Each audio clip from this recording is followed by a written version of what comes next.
Testing, 1, 2, 3. Is my voice loud and clear? Hope it is. Let me get things straightened out here. My desk is quite a mess. I mean, you guys will not be able to see it, but yeah, I mean, obviously I'm facing the desk, so it's really not in a very good arrangement at the moment. So Assalamualaikum warahmatullahi wabarakatuh, brothers and sisters in Islam. Welcome to yet another impromptu podcast, live streaming, I guess, from your friendly neighborhood Muslim apologist, the Muslim apologist, and I'm your host, NJ. Like the title says, the reason why I'm starting this live stream is because, well, I want to basically announce the release of my book in ebook form. And let me switch on my camera. Oh yeah, all right. So now my camera's switched on. Let's see if I can angle this properly. It's quite an impromptu thing, so I apologize for suddenly appearing on your probably on your YouTube feed without announcing it in advance. Um, so this would probably also explain why I've been absent for the past 5 months or so, because one of the reasons being that because I've been focusing on my uh, book, the publication of my book. So I mean, the book was already finished by June, right? But because of the editing process, the proofreading, the back and forth with uh, the person who does the layout, the publisher. Although technically I'm registered as the publisher because the person who does the printing uh, did not register the book and the ISBN under their company's name. So what they requested of me to do was to register it under my name or under a company name, which I did. I registered a company specifically for the registration of my book's ISBN. So technically, I'm the publisher. Okay, but of course, the person who does the printing, they are actually the real publishers. They are the ones who have edited the book, transferring the book format from DOCX, from PDF format to the layout format. I'm not really sure what the format is, but there's a certain format where you need to convert the book into in order to be able to submit it for printing. And they were the ones who did the layout design and everything. So that process has already been done, and for the past 2 weeks or so, I've been going back and forth with them with regards to the editing process, which is basically the scribal errors and mistakes and typos and layout issues that I see in the purported final text. Fortunately, Alhamdulillah, I managed to get the final draft. Obviously, there are some mistakes in this version too, but it has been minimalized to the point that I think once I've gone through them, it should be ready for print. So I'm going to share my screen. So this will be the version which will be used, which will be the final draft, I guess, for the print version. But before I continue, I'm supposed to play the intro, right? I'm not really sure how do I do that. Oops, I can't. I'm not allowed to print. For some reason, I think StreamYard has changed the concept. I can't play a video like in the middle of my live stream. as I used to be able to do, because I'm using the free version. Okay, I haven't paid for the core version as they call it now, because I'm still waiting for my salary. Yeah, my salary hasn't come in yet since last month, so I'm still waiting for that. But yeah, so anyways, let's continue. So this is the book. So the book is written in Malay. The reason is because Bahasa Melayu. The reason is because I want to reach out to a Malay speaking audience. Okay, frankly, no one in Malaysia knows who Paul is except for Christians, obviously. I mean, apart from Christians, nobody knows who Paul is or Paul was. Nobody gives a fuck about who Paul was. Nobody knows that Paul's role was so damaging or so influential to the point that he basically created a new religion from the teachings of Jesus. He introduced his own uh, theology and thought into Jesus' teachings, and basically became the father of what we now know today as Christianity. I wouldn't call it Christianity, I would call it Agama Paulus. In the Malay language, that translates to Paulianity. Okay? So Christians today, they don't follow Jesus. Okay, the worship of Jesus came from Paul. Okay? So Jesus never taught worship to himself. Jesus never claimed to be God. Jesus never said that I'm God, worship me. Jesus never said that the law, the curse of the law has been taken onto himself when he was sacrificed at, or when he died at the cross, because the cross wasn't supposed to be a sacrificial atonement kind of ritual as what Paul had done, had reinterpreted that event. Okay? It was supposed to be a punishment for a criminal. Okay, a horrible punishment for a person condemned to die for treason against the Roman Empire. So how the hell can anyone interpret it to be some sort of ritual or some sort of atonement sacrifice for the sins of the world? Only Paul did that. Paul was the first person to do that, and unfortunately, his theology became the dominant understanding of the church. When I say church, I mean the community of Christians, and from then on, it became the predominant understanding of what we now know as Christianity slash Christianity. Okay, so so this is the cover. So as you can see, let me see if I can make it bigger. Oops, I don't think I can, but okay, I can make it bigger, but I can't make it like. Am I able to make it fill up the screen? Oh, I can. Okay. So yeah, so this is cover. My name, obviously. The title, inner cover of the book. So it says here, Paulus Perosak Risalah Al-Masīḥ. Paulus, the corrupter of the Messiah's message. That's what it means when you translate it into English. Sejarah bagaimana agama Kristian dicipta sepenuhnya. A history on how the Christian religion was wholly created. Yeah, I mean, it sounds better in Malay, honestly. If you translate it into English, it really sounds quite weird when you translate it into English.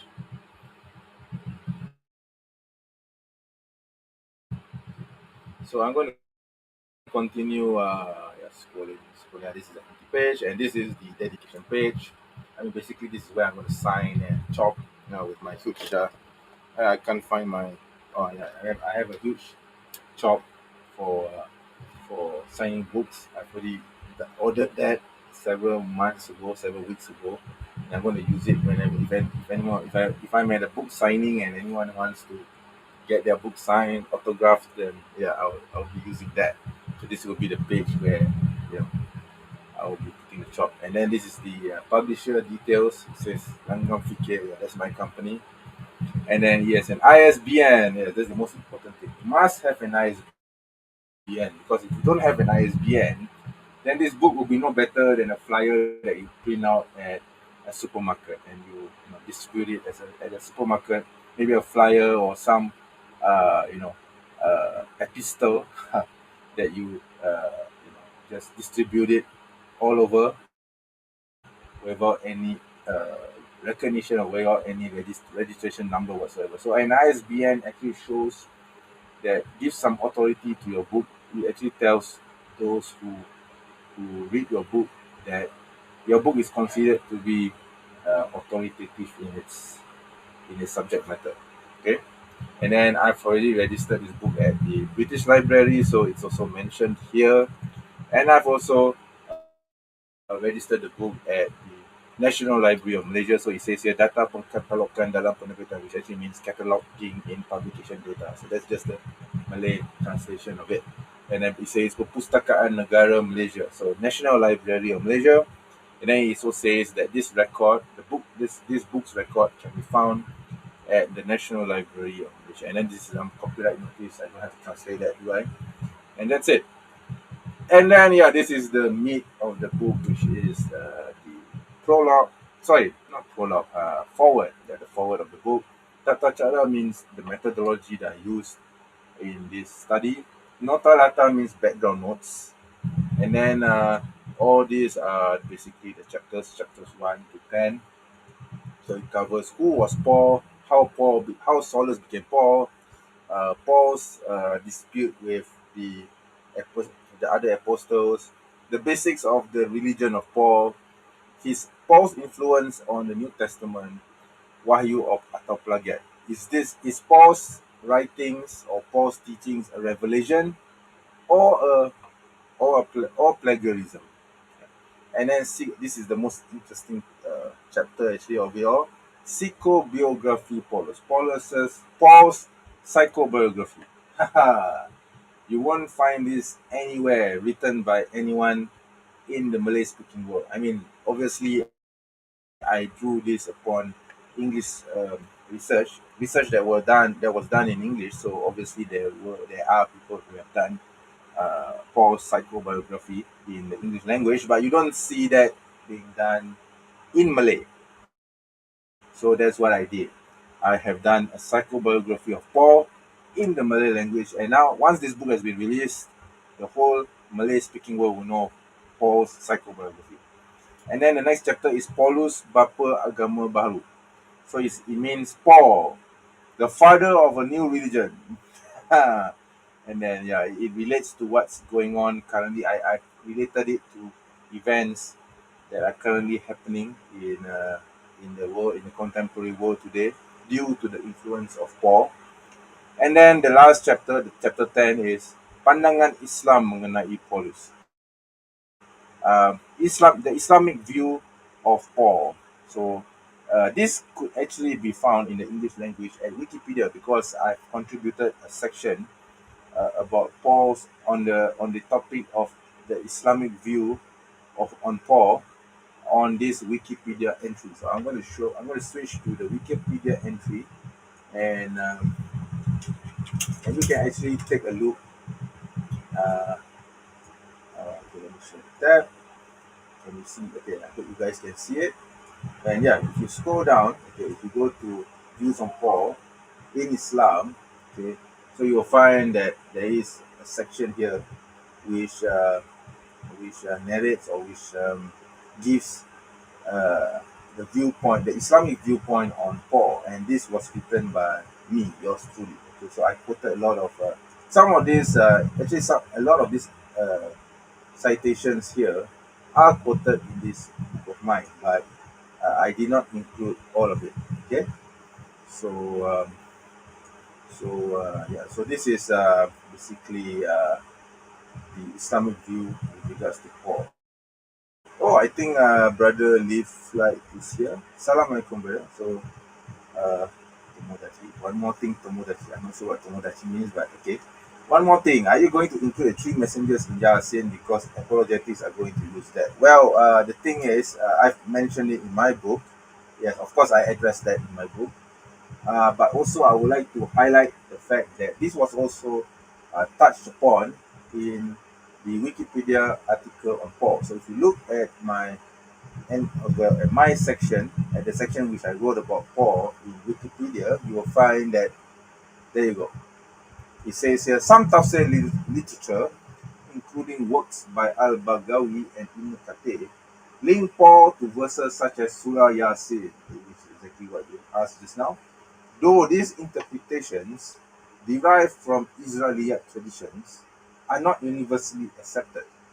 Ali ibn Ibrahim al-Kumi, so this is from Tafsir al-Kumi, listed Paul, and he's much earlier than Ibn Kathir, listed Paul as a theological opponent of Jesus, grouping him with heretical figures like Marcion and Barzate, stating that each prophet had an adversary and that Paul was the one sent against Jesus. So, what this passage is basically trying to say is that there are many interpretations with regards to Paul's role in Christianity. So that particular verse that you cited from Surah Yasin, yeah, the Christians love to manipulate.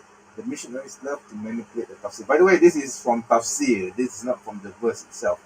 The Quranic verse itself does not even mention Paul's name. It's not even mentioned anywhere. This is just an interpretation given by those who try to connect it with the story in Acts. Okay, but this, like I said, is just one particular interpretation. There are some who actually say that this has nothing whatsoever to do with Christians, because if you read the passage in Surah Yasin, especially, it says that the city was destroyed. Now the question is, was Antioch ever destroyed during the time of Paul? When Paul went to Antioch with his, with his companions, was the city destroyed? Because this is exactly what the Quran is saying. Okay, these three messengers came to the city, and then the inhabitants of the city rejected them, and then a third person came and warned his people to follow it was at first two apostles, and then there was a third one. So when the inhabitants of that city rejected the message that was that was preached by these three apostles, only then was the city destroyed. According to some tafsir, it seems from the verses describing the incident is that it was a huge earthquake. So the question is that when Paul and his companions go to Antioch, according to Acts, was the city ever destroyed after they left the city? That's the question. The answer is no, there was no such record. So it can't be about Paul and his companions. In fact, some tafsir, and this is not mentioned in my book though, say that it may not even be about Christians at all. Okay, so you see, that's the problem with the missionaries' attempt to try to connect Surah Yasin with Paul, with the story in Acts, because it basically is just tafsir. It's just commentary. Anyone can give commentary. I can write a commentary on Surah Yasin based on what I know. It can be about anything, see, but it does not mean whatsoever that is related to Paul. Okay, unless if there's strong evidence to prove it, and there's none. There's absolutely no evidence to connect Paul with the story in Surah Yasin. And yeah, like I said, it's already mentioned in my book. It's also mentioned it's already mentioned in the Wikipedia page on Paul as well. And I would recommend you to take a look at that. So going back to my book, okay. Let's see if I can find it. Oops. Yeah. So as I said, pandangan Islam mengenai Paulus. So the Islamic opinion about Paul, which by the way is pretty. And then the epilogue, and then the lepas kata. My favorite is also the lepas kata, because lepas kata is how do I translate that into English? I've forgotten what it means in English. There is a specific term for lepas kata in English. I think it's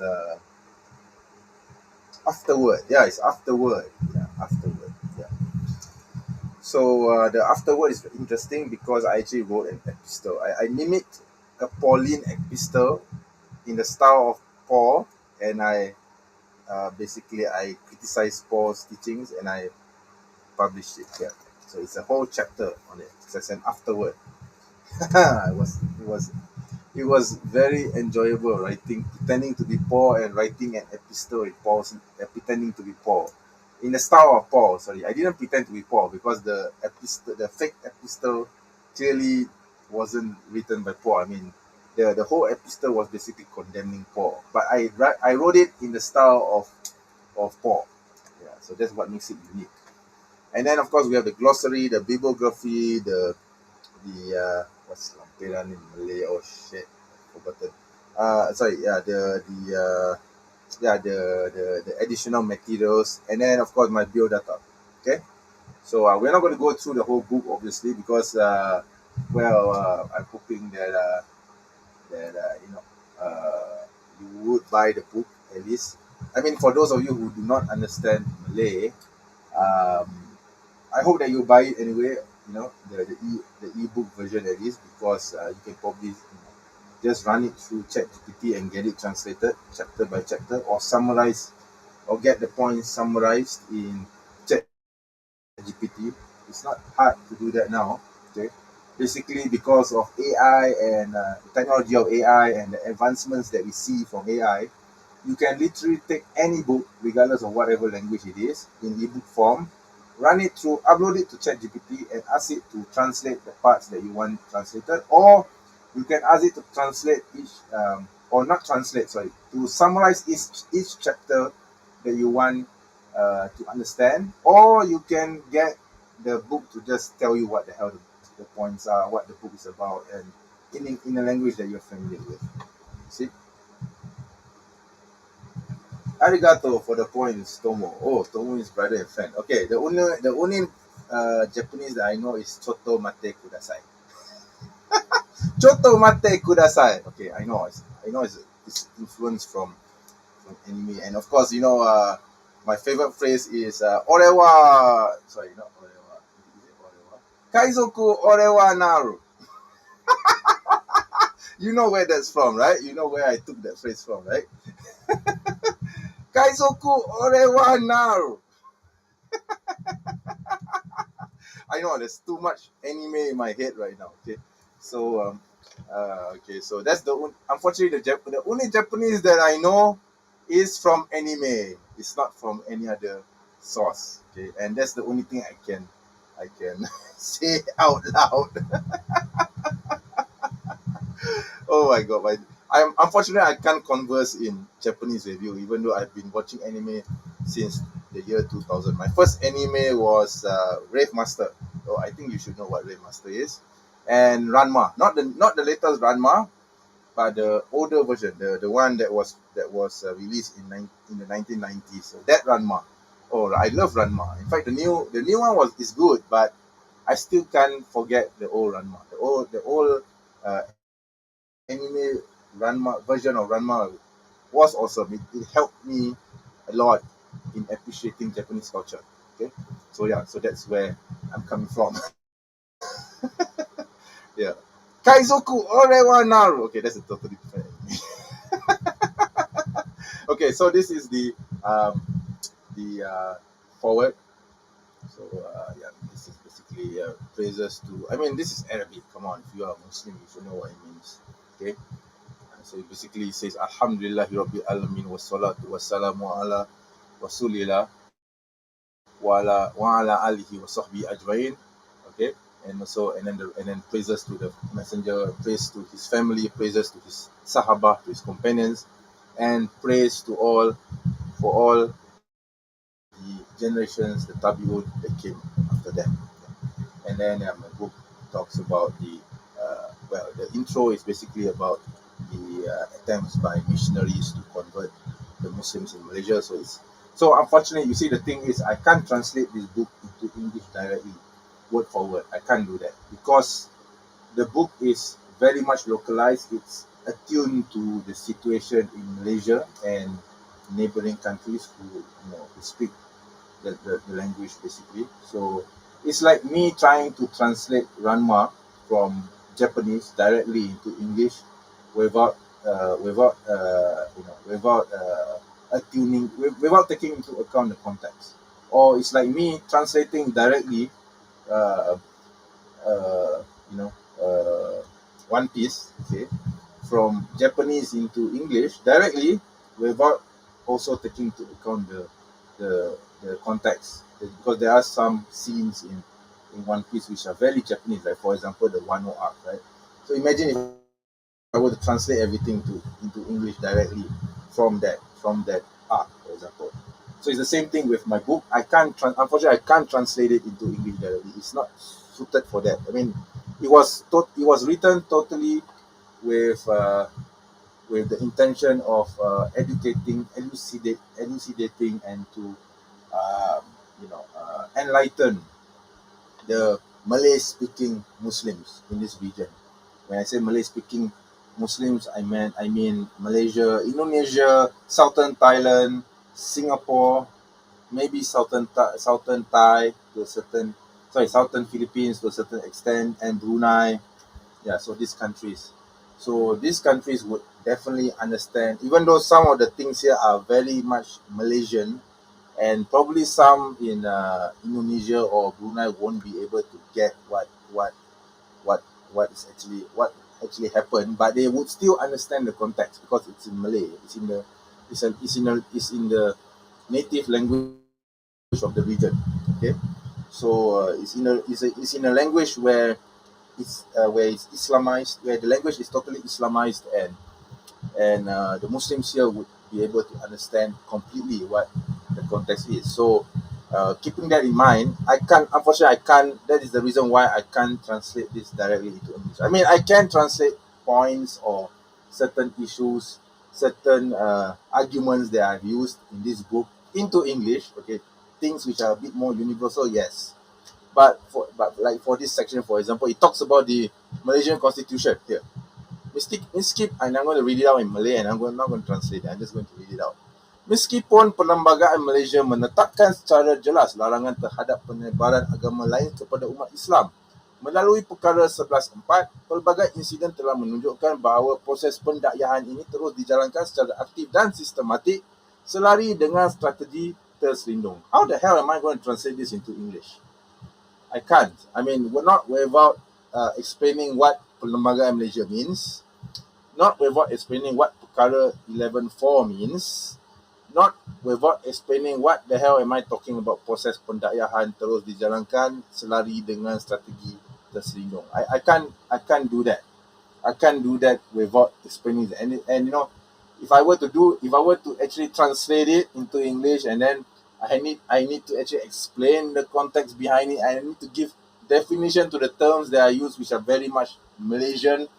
The book is going to be more than just 300 pages. I tell you, it's going to be super long, and probably will take 3 to 4 years before it be completed. So, I mean, for a book which I could easily finish in about a year, if I were to write from scratch in English, I might as I need to take 3 years, 4 years to translate this directly into English. Nah, I don't think so. So the best way for me to go about this towards an English version eventually, inshallah, is to write everything from scratch with this as a base, obviously. But of course, when I write it in English, the Malaysianness of the work will, of course, be removed, and it will be more universal. It will be more suited for a global audience, and it will be more understandable and more appreciated by a global audience. Oh, okay. By the way, I'm going to read a comment. Brother Sini Fumo is here. Walaikum salam, brother. We just chatted just now on WhatsApp. How's my Sunday? My Sunday is great. I'm editing my book. As you can see, I'm just giving a briefing on what's going on with my book right now. Yeah, so the Malay version. Yeah, unfortunately for you English speakers, you probably will not be able to consume it. But like I said, I don't mind translating at least parts of it, right? Parts of it into English. Okay. So Claire is here. Hi, Claire. Why deny we correct a book called Is the Mabdarat? What's Mabdarat? I'm sorry, Claire, I don't understand I think you got truncated there. You probably need to explain what you mean there. Okay, so anyways, I'm moving back to this. So this is the forward. Okay, so blah blah blah blah. He says about Jesus, and he says about Paul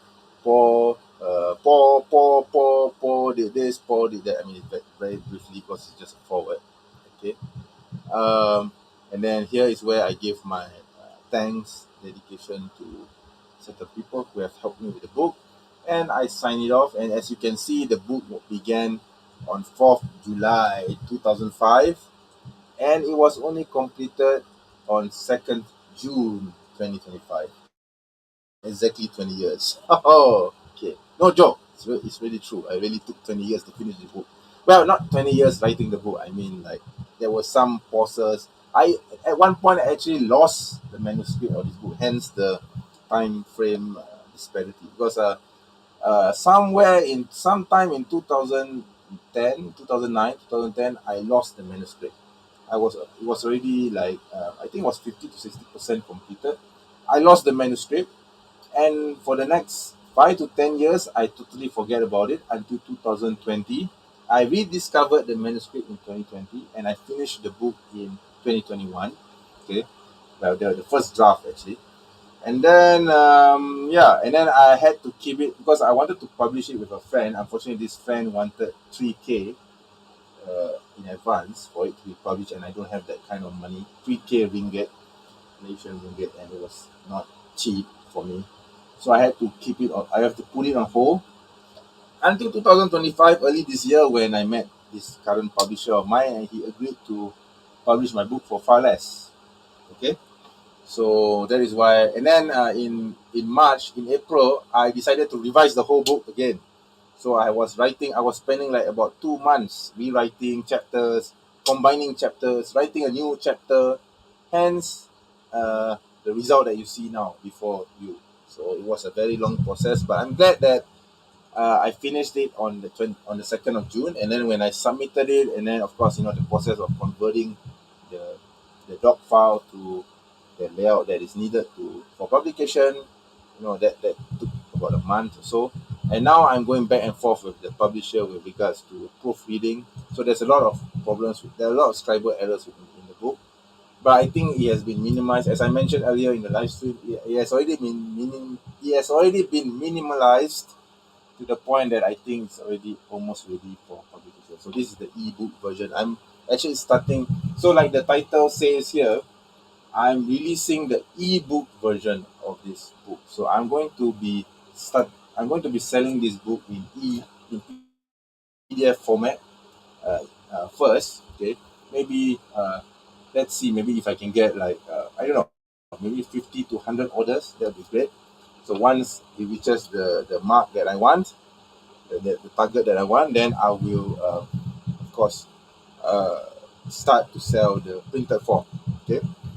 So this is the Tata Chara. Tata Chara is basically methodology. So this is the methodology that I used to write the book.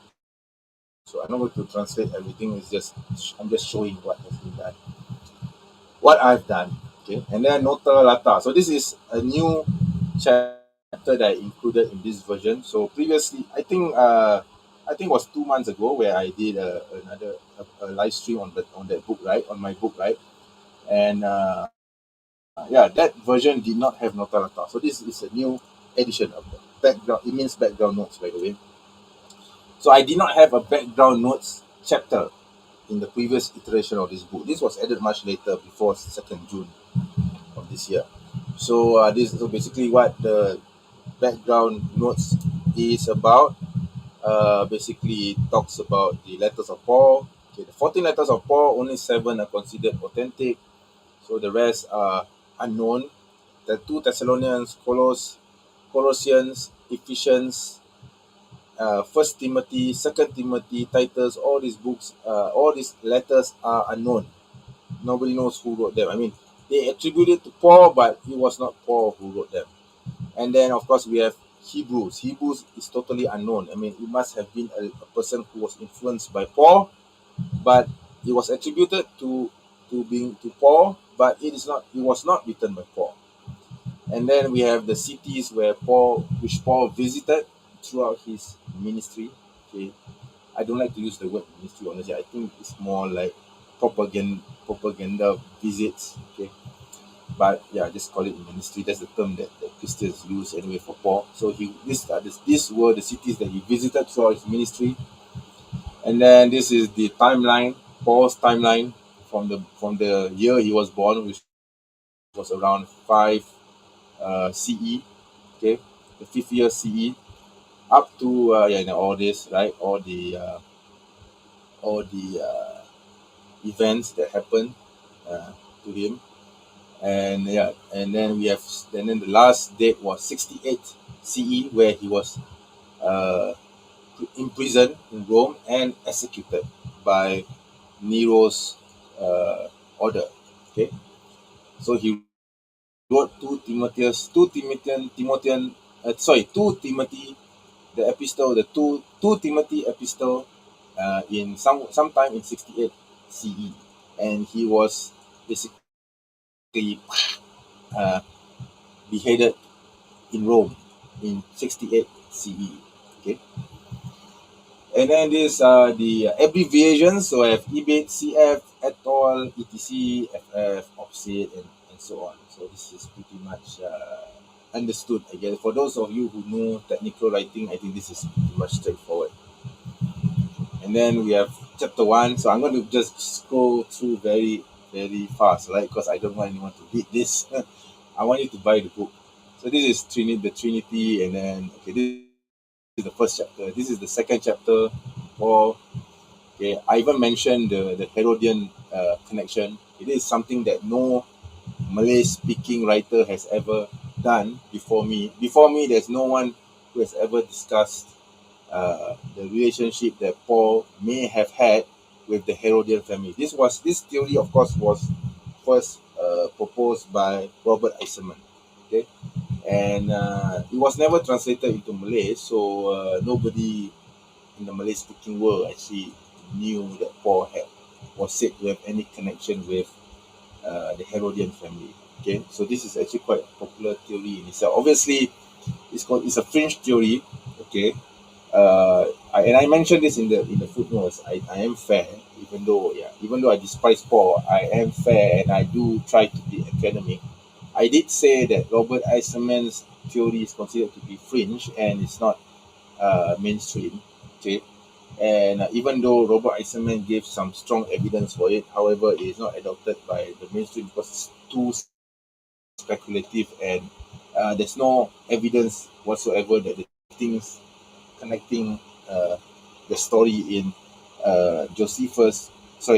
in Josephus with Paul, it's really Paul. It says Saul, but we don't know which Saul it means. See, so that's the thing. Okay, so that's pretty much it. Let me see now. Okay, and then I talk about Paul's life in Tarsus and how Paul became a Pharisee, etc. And then talked about his background a bit. This under the chapter Sepulchre Paulus. And now this is chapter 3. Saulus menjadi Paulus. So Saul became Paul. And I talked about Stephen's death. Okay. And I talked about how Saul went to Damascus to kill more of Jesus' followers. And then his alleged vision, three versions, all contradicting each other, by the way.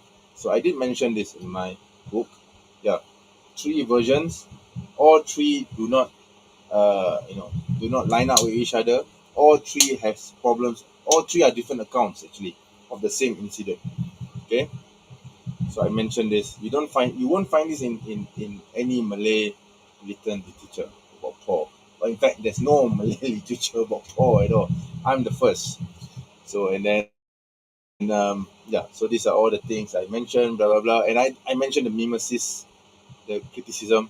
Yeah, this is something which, but only in brief because I don't really buy the mimesis criticism theory, but I mean it's still considered to be a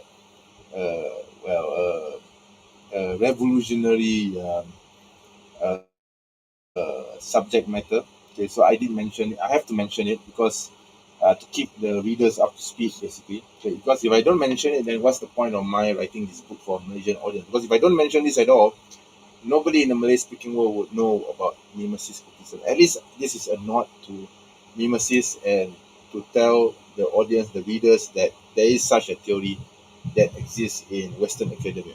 Okay, and then I quoted the late Dale D. Martin, whom I consider to be a personal friend. Okay, so I mentioned this. I mentioned that I have contacted personally with Dr. Martin in several discussions with him, close sessions about Paul and his writings.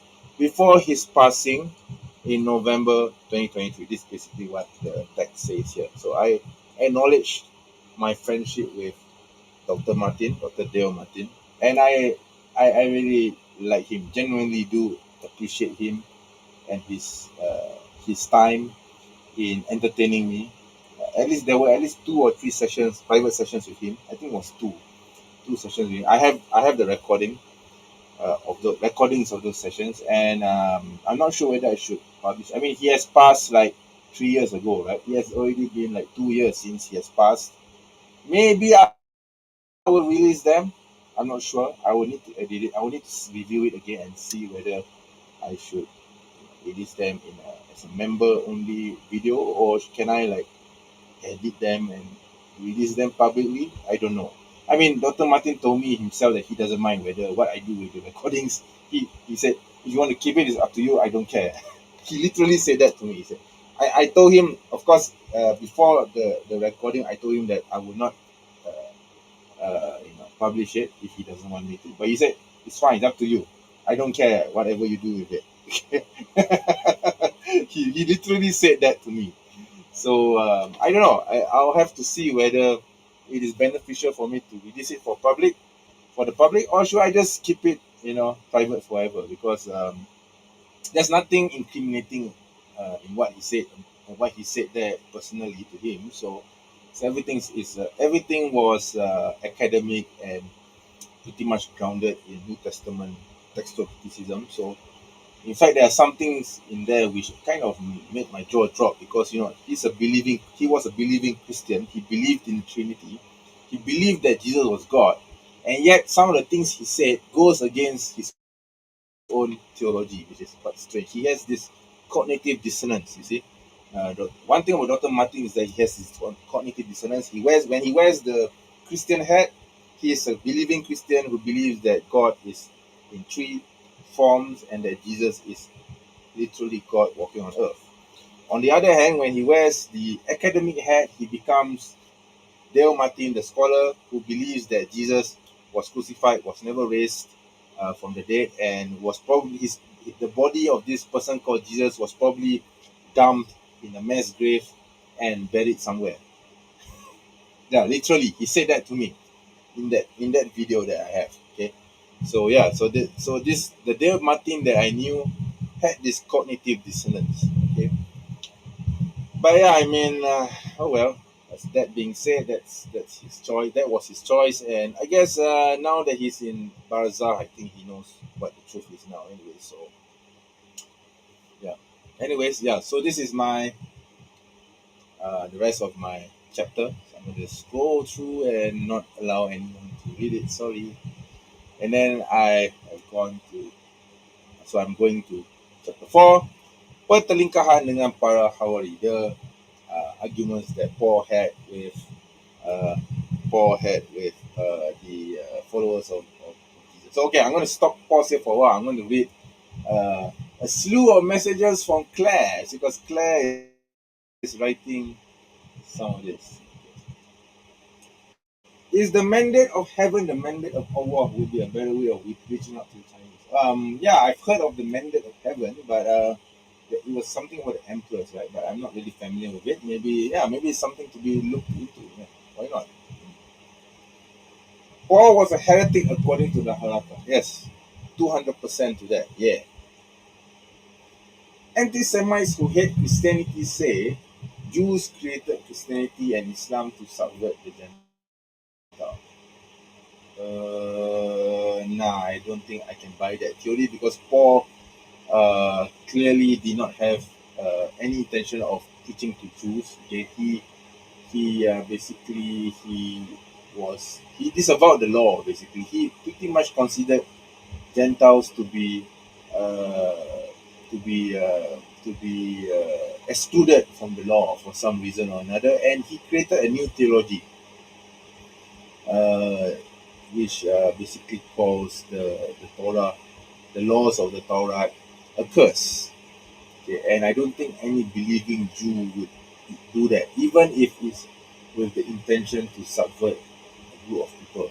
Okay, I don't think any self-respecting believing Jew would go around preaching the idea that the law was a curse and that some half-naked criminal died in order to remove this curse of the law from everyone.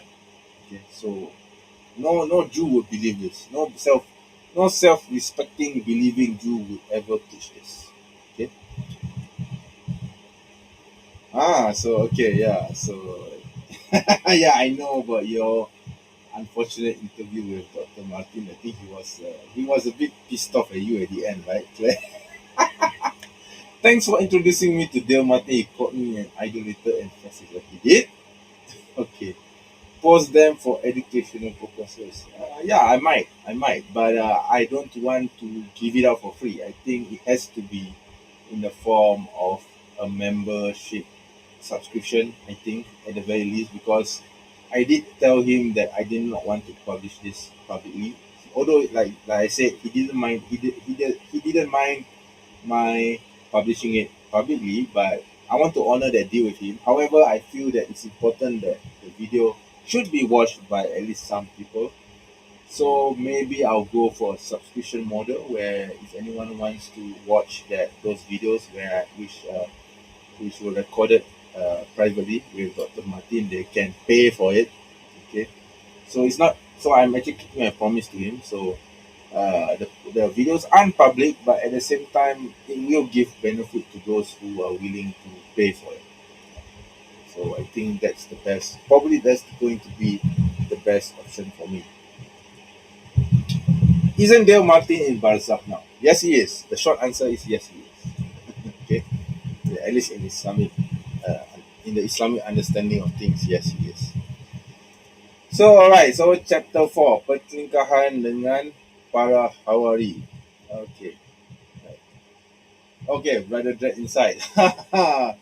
Walaikum salam. Jumping into your live stream to hear about your book. Yeah, I'm just going to briefly explain what my book is about. I'm not planning to translate it or transcribe it or anything of the sort. Just basically show that my work is pretty much almost complete.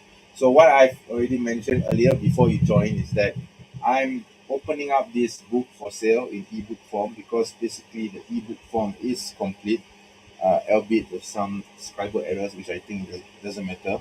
Okay, so once those scribal errors are completed, edited out, or has been resolved, then I would go for the printed version. But before that, I do want to sell this book publicly in an ebook format, so that at least I get some money for it in order to pay the whatever balance that I owe the publisher, the people who are printing the book, so that they can fast forward this for printing in paperback form. Okay, so yeah, so this is how it's basically just a matter of costing and playing around with numbers. Okay. But the more important thing is that I need to get the book sold at least in ebook form now in order to cover the cost for printing. So this is the chapter 4 of the book. So I'm just going to scroll through this. Basically, the arguments that Paul had with the disciples. Okay. So this chapter is actually going to be very useful for those who want to show that Paul had many disagreements with the apostles. In fact, he called them the super apostles. Yeah, he actually insulted them in his letters by calling them super apostles. He didn't mean that as a form of praise, by the way. He meant that as a condescending remark to basically insult the apostles. In this case, Paul, Peter and James. Okay, he was insulting Peter and James basically. So that was chapter 5. And then sorry, 4, sorry. This is chapter 5. So asas-asas ajaran Paulus. So the basics of the Pauline teachings. If you want to translate that into English. And yeah, there is some English here, so you can read it for yourself. This is from Carl G. Jung, who was a German psychiatrist, well-known German scholar slash psychiatrist. It is frankly disappointing to see how Paul hardly ever allows the real Jesus of Nazareth to get a word in. So, with that quote from Carl G. Jung, I actually explained what Paul did to the New Testament. Okay, so this is all the details of it, and this is basically a table showing the differences between Paul's teachings and Jesus' teachings. So there's that. I can't show everything because obviously I want you to pay for the book. Okay, and then yeah, there's some Malaysian anecdotal evidence here as well. So that is the reason why I can't translate this into English directly. I need to, if I want to write this, if I want to publish a work on Paul in English, I'm going to have to, basically write everything from scratch. There's no way I can translate this. So yeah, and then there's this. There's how Paul's belief with regards to the Trinity, well, not Trinity, more like duality. And then Paul's understanding of the crucifixion, Paul's understanding of Jesus' teachings, Paul's understanding of the law, the Torah. He literally called it skubala. Skubala means rubbish. Okay, it means dung. Actually, it means worse than rubbish. Okay, that's in Greek. Okay, so this is from the word skubala appears in Philippians chapter 3 verse 8. Okay, so Paul called the law skubala, rubbish. Uh, yeah, rubbish. It means rubbish. Yeah. Okay, this is how much disdain Paul had for the law. Okay, and then yes, and then there's some reinterpretation that Paul did. Okay, and yeah, and then now chapter 6, Paul's influence on the New Testament. So there's a lot of it. Okay, so how did Paul influence the New Testament canon, and how did Paul inserted his theology into the New Testament, basically through his letters? Okay, so if you see that, and then of course I mentioned the history of how the New Testament was compiled. Okay, that needs to be explained, because the New Testament that we have now is not the Injil that the Quran says was revealed to Jesus. Okay, they are two totally completely different books. So I really don't get why the Christian missionaries now are going around with the so-called Islamic dilemma. There's an Islamic dilemma with regards to the Quranic understanding of Injil, because basically the Christians never do have the Injil. They don't have the Injil. Period. You have a totally different book called the New Testament, which consists of the epistles written by a madman named Paul, at least 14 of them. You have four so-called Injils, four gospel books, which was not revealed to Jesus, was written much, much later. And then you have letters from Peter and James. And then you have this funny book, which basically is a recording of some dream sequence by some guy that we don't know, called John, called Revelations. So how the hell could anyone say that the New Testament as a whole, 27 books in total, ever could be the equivalent of the Injil as understood in the Quran? Because there's no way that the New Testament is the Injil. So there's no Islamic dilemma. The Quran is very much clear that the New Testament that you have now is not the Injil. Okay? So there's no Injil here. There's no gospel here. What the gospels that you claim to have is not the gospel of the Quran. The gospels that you have are basically biographies. And I explain this in my book, so it's also quite elaborate in that sense. So the so-called Islamic dilemma nonsense is actually refuted in my book. And then I talked about Paul, I talked about the crucifixion, I talked about Paul, about Jesus dying for the sins of the world, about the Logos, Paul's idea of the Logos.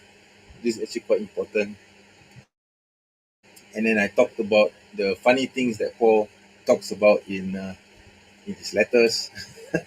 Funny things. Okay, I mean, he literally wrote a WhatsApp message in his letters, in his epistles, telling people to take his cloak, to take his parchment, to take this and take that, to travel from one point A to point B. And you call that revelation? that cannot be a revelation from God, man. Okay, and then I talked about typology. Yeah, this is also very important. Paul's influence on the New Testament, he introduced this idea called typology. So there are some examples of that. Okay, if you want to know more, then you're going to have to read my book. or you're going to have to wait for my English version. Okay, and then this is basically a table of what Paul did to the New Testament. Okay, for those who want to look into it a bit more. And then, yeah, chapter 7, Wahyu atau Plagiat. This is actually my favorite chapter too. This talks about the so-called vision that Paul had on his way to Damascus. And Paul actually, what was it? I lost my train of thought. Yeah, Paul talked about, Paul copied, Paul plagiarized, Paul was influenced by the stories in the Jewish Talmud. So these are the two main uh, narratives that I included in my chapter here. So the first part is about Paul's alleged vision on his way to Damascus, which is by the way totally bogus. Okay, and I question that. And then the second part of this chapter talks about Paul's influence or Paul's plagiarism, Paul copying the stories from the Talmud, the oral traditions of the Jews. Of course, during Paul's time, the Talmud was not compiled. You need to keep that in mind. However, the oral stories, which were eventually included in what we now know as the Talmud, was circulating during the time of Paul. So obviously, Paul had access to these stories because he was a Pharisee, right? He claimed to be a Pharisee, studying with Gamaliel, who was a well-known rabbi in the first century Palestine. So obviously, he should have access to these Talmudic stories, and Paul basically copied them into his letters. So alludes to them in his letters, in fact. Yeah. So there are some examples here, which of course I will not go into detail because I expect you to buy my book to read it. Yeah, sorry about that, but you have to read my book first. You have to buy my book first to read it. Okay, so yeah. Okay, I'm going to stop here for a moment and I'm going to read Brother Leaf Flight 7's comment. Ah, yes, God's logic apologetics favorite topic here, that dumb schmuck. Okay. You really need to address this since this guy is really annoying. He debated our promo recently. I mean, the guy. Yeah, I saw that debate with Grayson. He was trying to basically befuddle things, concepts.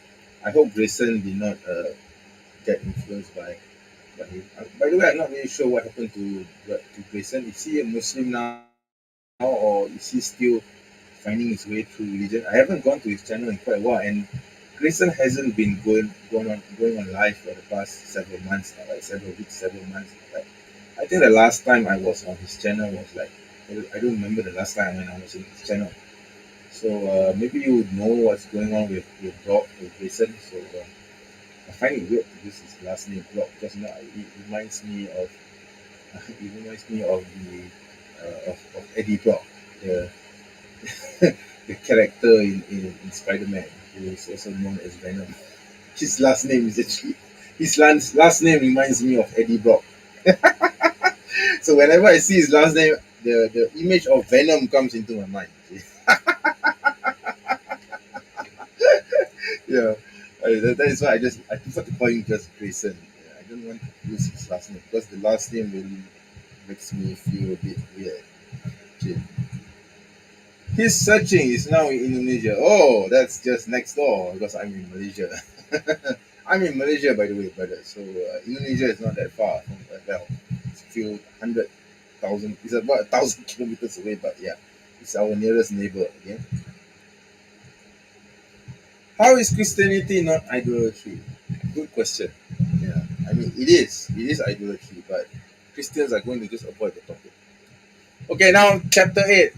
You're almost finishing towards the end of the book. Okay, so psychobiography Paulus. Here it means the psychobiography of Paul. So I analyzed Paul's basically psychology and his influence, his psychological state, and his and what the for based on what he wrote about himself and his attitudes and his mannerisms towards the other disciples and how he interacts with his followers and with other people. So I created a psychological profile of Paul, and it's not pretty. I can tell you that. Okay, it's not pretty at all. So yeah, you need to read it, of course. So I actually connected him with epilepsy. Oh wait, sorry, with gangguan identity dissociative. So this is DID. Okay. Uh, DSM-5 is a book. It's a book. What's the name of the book? Let me see. I've forgotten what DSM-5 means. Yes, it means Diagnostic and Statistical Manual of Mental Disorders. That's what it means. Yeah, there you go. Yeah, it's a well-known manual for mental disorders. Basically, psychologists use this book as their reference manual for clinical diagnosis. So I used DSM-5 to diagnose Paul's psychological profile. Yeah, so and this is the result that I get. Okay. And then yeah, I'm just going to go through. I even applied Nietzsche and Carl Jung on Paul. Okay, and even Freud. Okay. Um, okay. So yeah. So this is the model for for pathological narcissism. Okay. So this is the model for it. Okay. So Paul ticks all the boxes. I can tell you that. And yeah, so you have to read the book if you want to know more. And then Bab 9, chapter 9, Paul, the father of a new religion. This is my favorite chapter also, because I connect it with what's going on right now in Malaysia and abroad. Okay, so let me scroll further down. Okay, so this is basically all what the events or what happened after Paul, and basically during the time of the Enlightenment, the Reformation. I even mentioned the early Christian churches, the Ebionites, the Nazarenes, those who opposed Pauline teachings, and then I think did I mention Athanasius? I think I did. Did I mention Athanasius? Yeah, I think I no, I did not mention Athanasius because Athanasius was about the Trinity, whereas Paul did not talk about Trinity. But I did mention Augustine of Hippo. I did mention Thomas Aquinas. I mentioned the Protestant movement, the Reformation movement. I mentioned Luther and Calvin. I mentioned the more modern Christian theologians like Adolf von Harnack, Friedrich Schleiermacher, okay, Paul Tillich. These are all um, famous Christian theologians in the last centuries.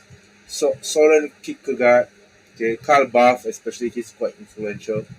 Okay, Karl Barth, and then and then later I talked about briefly about the Orthodox Eastern Orthodox Church, very briefly, because if I were to go in deep, it would be more than just one chapter. Okay, but yeah, I just mentioned this is just a slight note to the Eastern Orthodox Church. Okay, and then of course I talked about it in the footnotes mostly. And then I talked about Jefferson creating his own. Thomas Jefferson, the third president of the United States, he actually created his own Bible. What he did was he took out the New Test. He took the Gospels. He cut out basically he removed the New Testament. He cut out everything that Paul that he thinks was from Paul, and he removed anything that he thinks is from Paul, and he basically created his own Bible, and it's called the Jefferson Bible. Even though the original text says the life and morals of Jesus of Nazareth, later on it was known as the Jefferson Bible. And you can actually get this online. Okay? If you know where to look, you can actually get the full form in PDF format. Okay, and so I mentioned that, and then I mentioned the death of Paul.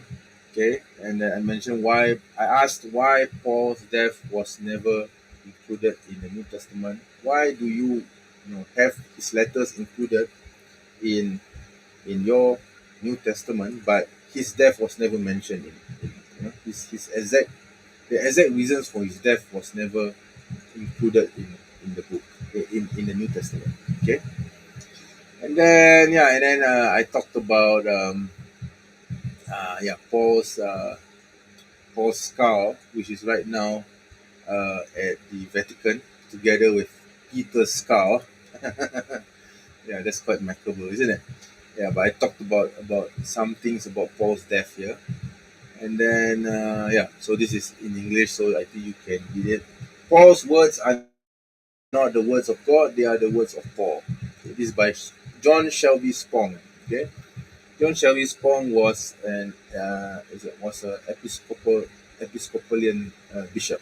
Okay, and then some Quranic verses here, and then I talked about the more recent events, okay, which I think you should read. You should get the book in order to understand it. I'm not going to explain it here. Sorry. Okay, and I talked about something a bit more Malaysian. Unfortunately, this is something that I can't translate it into English, because even if I do, you won't understand the context, because this is very Malaysian. Okay, and then and I mentioned a report that I did against a YouTuber, a YouTube channel based in the US, where this person was creating a lot of content attacking Malaysian Muslims.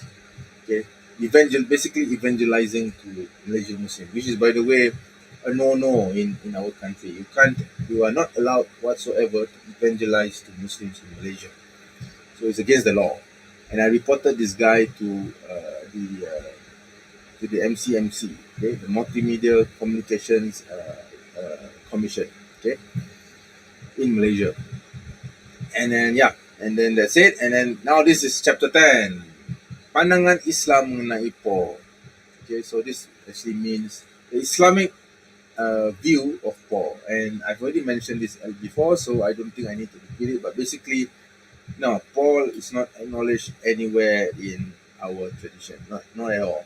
Okay, and in fact, I brought more recent scholars who actually go against Paul's so-called apostleship. So you can read this here. Okay, this is in English, obviously. You can read it for yourself. So this is by Reza Aslan. So Reza Aslan says, what Paul offers in his letters is not, as some of his contemporary defenders maintain, merely an authentic take on Jewish spirituality. Okay, so this is what a more contemporary Muslim scholar would say about Paul. And this is from Said Naqib Al-Atas. Said Naqib Al-Atas said, it was some other disciples and the apostles, including chiefly Paul, who departed from the original revelation and true teachings based on it, and who began preaching a new religion and set about establishing the foundations for a new religion, which later come to be called Christianity. Okay? So clearly, Said Naqib Al-Atas is saying that Paul created a new religion. And then this is from Al-Mahum Ismail Roji Al-Faruqi. So you can read it for yourself. Okay? So it says that Christian thought has not yet outgrown its linkage to the mystery religions. What it digested of Judaism is a historical figurization and context, as historians of religions would say. So this is what. So this is basically what Christianity has done to the figure of Paul. To the figure of Jesus, which was, by the way, taught by Paul. Paul started this problem. And then again, Al-Mahum Faruqi said, what Jesus did not furnish, Paul was ready to offer to Christianity. So you can see here that Muslim scholars, right from even in contemporary times, do observe and realize that Paul was indeed the founder of Paulianity, Christianity. Okay, this is another one. This is a bit more sympathetic to Paul. This is from Shabir Akhtar. He's a bit more sympathetic to Paul, but look at what he said towards. Oops! Oh dear, I think I skipped that. Oops! Look at what he said towards the end. Okay. Oh dear, I think I made a blunder. Okay, so I think I jumped a bit too fast. Sorry, technical error on my part. I'm supposed to be showing the one on. This is the one. Okay, so can I see that? Oops! Not again. Okay, let me reverse it back again. No. Why do you do this to me? Why do you do this to me? Sorry about that. Slight technical error. I'm not supposed to be showing you all this first. Okay, give me a moment. I'm going to scroll back up to what. Hope you guys can read that. Okay. Pandangan Islam mengenai Paul. So this is the. This is by Shabir Akhtar. If you read this sentence, he said, if Muhammad was the last prophet, Paul was the lost prophet. Okay, that is the most charitable Islamic verdict on the man Muslims see as the founder of Christianity. So clearly, right from the beginning, Muslim scholars, even by contemporary Muslim scholars of religion, we do see Paul as the founder of Christianity. There's no doubt at all that Paul does not have any status in Islam. He is considered to be basically a traitor to the religion of Jesus. Okay, basically that's of course I won't be so charitable as Shabi Akhtar. I'll be much more belligerent in saying that Paul was indeed a deceiver. He was a belligerent deceiver who destroyed the religion of Jesus and basically built his own religion from ground up based uh, on the ashes or on the ruins of the Jesus religion, of the Jesus movement. Okay, this is my understanding of Paul's role. And then we have epilogue. So this is the epilogue. So it concludes all of the above. Okay, I'm not going to share this. Obviously, you're going to have to buy my book. Okay. And then lepas kata is basically afterward. So this is where I wrote the pseudo epistle. I pretended to be Paul. I wrote this epistle in Paul's style of writing, but I criticized Paul. So that's the difference. Okay. So I basically what I said was Paul was not speaking the truth. Okay. That's basically what I said. And then yeah, and he ends with basically this sentence is very similar to how Paul would end his letters, of course in an inverted way, obviously. And then we have glossaries with all the terms and meanings and phrases that people might not understand at first. So this is very important for those who want to understand how how these terms are used. And then bibliography. So basically, these are the books that I used. Yeah, it's quite a lot of books. It's a lot. Really, I did use all of them. And then bacaan lanjut. These books are not books that I actually use directly, but I've included it here because I expect the reader to go find these books and buy them. So because these books are very important in the Malay language to understand Christianity, basically. So these are good books to read, and I have all these books. So I wouldn't recommend these books if I had not read them before. So these are my recommendations. And then we have Lamperan. Okay, Lamperan is appendix. Okay, yeah, appendix. So this is my appendix. So I've prepared questions. Okay, so there's questions for each chapter for the reader to understand and to answer based on their understanding of their reading, of course.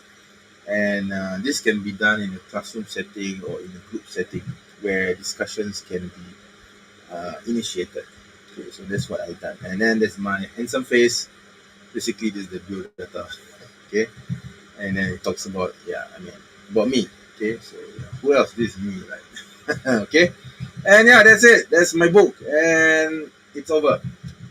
Yeah, we are done. So yeah, so that is my book, and I do hope that there will be people who are willing to buy the book in ebook format. So I'm officially announcing that the book will be released today. It is already released today, actually, right, on Shopee in ebook format. I will include the link in the description for those of you who would like to get it. Um, Not sure about those overseas though. I mean, for those of you who are overseas and would like to, not living in Malaysia, that is, and would like to still get the book, even though the book is in Malay, in the Malay language, please do leave your comments and I will reach out to you, but you're going to have to pay for it though, because I know I can't give the book for free, unfortunately. Okay, so this book is in the final form. Basically, this is the book that will be in the same as the printed form of the book, so in paperback form. So it won't be fair for those who have already paid for the ebook if I were to give it to you for free. Okay, I mean, even though it is in Malay, but you can still upload this on ChatGPT and translate parts of the book or the contents or all of the contents of the book without any issues whatsoever. You can even upload it on some AI reader and ask it to basically interpret it for you, the arguments and so on. So it's not really a big loss. I mean, I'm going to sell it very cheaply anyway, the ebook I don't think it's a big deal for those who don't speak the language. And everyone can benefit from the book, regardless whether you speak or you read in the Malay language or not. But you have to keep in mind that if you do get the ebook version in the Malay language and you are not a Malaysian, you're going to find that there are some things which you might not understand due to its very Malaysian context. However, I will open it up to those who are not Malaysians as well. Even though you're not Malaysians, I'll still open it up anyway if you do still show interest in buying the book. Okay? Okay, before I end the live stream, I'm going to read the comments. Okay. So I think I tried it right. How is Christianity not a good? It is idolatry. How is Jesus God would be a good title for future books in English? I wouldn't title it in such in an obvious way like that. I'll find a more scholarly way to do it, but it would be along those lines. But actually, what I plan to do is that I will write a book on Paul because I think not many people has written a book on Paul, at least not from the approach that I've done. Okay. Your face when you are 20. No, I was much older. Trust me. I was much older than 20. It wasn't when I was 20, it was much older. Does Christianity make the West evil? Suggested titles for your book. Oh, wow. Okay, if I were to write a book with a title like that, most likely I'll be banned from entering the US forever. I don't think I can do that. I'm going to have to be a bit more diplomatic. I mean, I don't mind writing on the subject matter, but not with an obvious title like "Does Christianity make the West evil?" I think that's a bit too belligerent. Okay. So, anyways, I think that is all. The live stream has been going on for about 1 hour and 18 minutes. Wow. Okay, that's not bad. That's not bad. Hmm, that's not bad at all. I'm going to read one more comment here. Brother Leaf Flight 7. Choto mate kudasai. Let me see what you said here. I also read Nietzsche and Kierkegaard. Cited them when I made a thesis about 2 years ago. Oh, that's interesting. Can I see your thesis? Do you have your thesis in PDF? Please send it over to me. My email is in the about page. I would love to see what you have written about about about pluralism and how you have cited Nietzsche and Kierkegaard. Okay. Okay. So I guess that's all for now. Um, wow, it's not bad. This is like my longest live stream in a very long time. So again, I apologize to those who may be wondering where I have been for the past 5 months, because, or actually it was like 3 months since I last did my last live stream, but it has been about that 3 to 5 months actually. Yeah. So yeah, the reason is because I was focusing on my book, and alhamdulillah, the book has now reached its final form. Okay. And I've opened up the ebook version at least for sale. And hopefully by next month, I will be able to open up the printed version, the paperback version for sale. And it's going to rock the world. Hopefully it does. At least the Malay speaking world. I don't think it will have much impact in the English speaking world because it's not in English, it's in the Malay language. But I do want the book to have an impact in the Malay speaking world first, especially among Muslims. Because the thing is, no Muslim knows about Paul, so it's important to get them educated about Paul, to get them to understand who Paul was, what has he done to the Christian religion, and what we must do to oppose Paul, to galvanize everyone to go against Paul, the teachings of Paul.